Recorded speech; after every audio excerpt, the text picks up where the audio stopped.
Hello, everybody. Welcome to my channel, and thank you for joining. Now, in today's episode, we're going to do the Friday night press conference, okay? Just coming down. Now, before the game started today, I had the phone in my hand. I was calling 000. Right?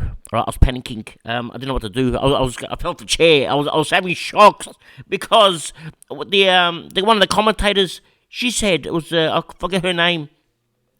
She said there's a late change. This is 30 seconds before the game started. I didn't have time to go to my app, but my phone was in my hand. I started ringing 000 because I fell down, just coming down. Anyway, it was a false alarm because there was a late change, but they already announced it 1 hour ago. But on the TV, when I was watching it, it was 30 seconds before the game. Why do they give people heart attacks? They don't understand that we play Supercoach, just coming down. Anyway, let's continue. It was North Melbourne and Carlton. Now let's go to North Melbourne. Cheezels, he's going to be, besides Dacos, he'll be number 2 defender this year. 200k, we've got a bargain. It's unbelievable. So Cheezels scored 110. Uniac scored a 102. He was on 40 at quarter time. Then they tagged him. I couldn't believe they were tagging him. I had him vice captain, but I didn't really want him to go too big, believe it or not, because my vice captains don't go too big, okay? So I don't expect a vice captain to go too big. Why would I have a vice captain go big when I can get Dacos? I don't want to have a big score. So I was happy with 102. Anyway, just coming down. Now Zeeble, he had 92, but he gave away a 50-metre penalty. He could have got 100 as well. So the three of them, they did a good job, okay? And that's pretty much the major players at North Melbourne for us. Now, of players to note, Will Phillips scored 66. Now, I don't know if that's enough to hold him in the team. Kicked a goal.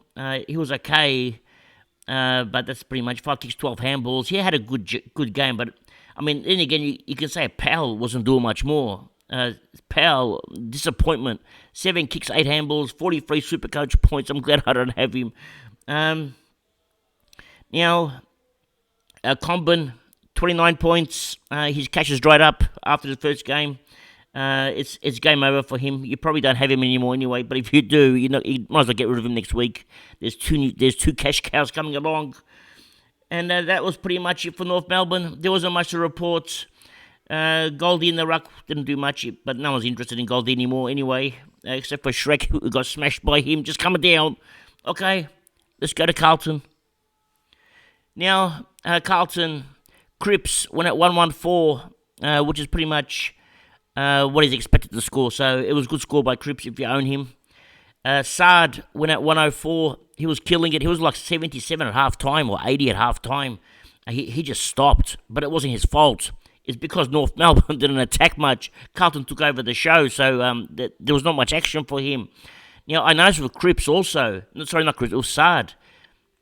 He's very similar to Dacos, where with a kick in, kicks the ball, gets the 4 points, the player marks it, the player that kicks it to, obviously, he gets the handball back, gets another 2 points, then gets another kick, gets another 4 points. So he's a 10-point player as well in one hit, but he doesn't do many of those. He probably does about 2 a game. So it's not a bad effort. Now, the biggest disappointment, and it's actually sad, because this is my favourite player, and that's Doherty, okay? Now, I got rid of him 2 weeks ago, as you know. So I got full value. I got 600k for him, luckily. Now, last week, he had a good game. But in a good game, he had poor disposal efficiency. Today, he had a bad game, okay? He just had one good quarter. That was about it. And scored 71. And now he has a break, even a 160. He's going to lose another 40k. And maybe 39, 38, around there. That's big, okay? And his break-even is going to be massive again. He's just leaking cash. Now, if you want to pick him up later on, you shouldn't want to, but if you do want to, he can go down all the way down to about 450, the way he's going right now. So you do have an option to pick up a cheap, what they call a D7. If you want to have him as a D7 later on, he'll be cheap, about 450. I'm thinking about either him or Redmond as my D7 later on. If I get him down to 450, I'll get him.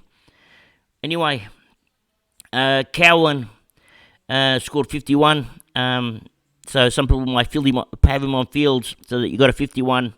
If you didn't have Wilmot, who scored 50, same team but different. Now Cowan scored 3 51s back to back.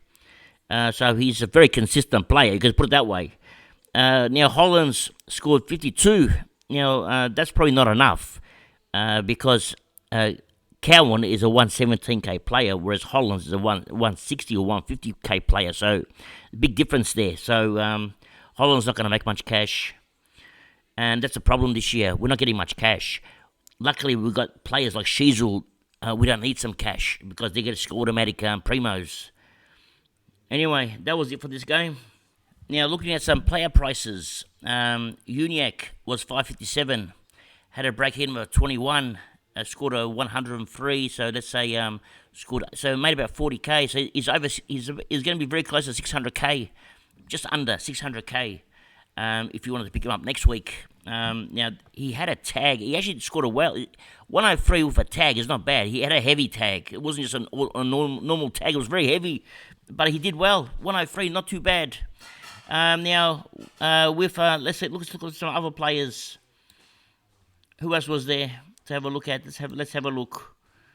We had I want to say the prices. Now, Doherty, we know Doherty's price. He has 150, 160. He's dropped a lot. Well, his break even at 160. I want to see how Hollins. How much money did he make? He scored 52. His break even was minus 18. 52. He's made about 30k on top. Now that's his principal is 32k. Now that's pretty much he's nearly going to run out. He hasn't got much more to make. He's probably got one more game in him, and that's it. That's the end of his cash. He's going to end up making around about 90k. So that's unfortunate. With other players, who else did we have? We have let's go down to Cowan. How much did he make? And how much more is he going to make? Let's have a look. I just had him and I ruined it. Hang on, get back here. Cowan. Okay, now Cowan scored 51. His break even was minus 16. He didn't make much either. 51 minus 16. Add 6k to this. 20. He made 30k. He's got one more week in him, and that's it. He's finished as well. Just in time as well. In the round 5, you can get rid of these players, and you can then move your Sheasels and Zeebles into the fence. So it's actually not bad timing for Cowan. So you could just move him on and put Sheasel there. Anyway, that's it for today. Thank you for joining. And remember one thing. It's nice to be important, but it's important to be nice. Ciao for now.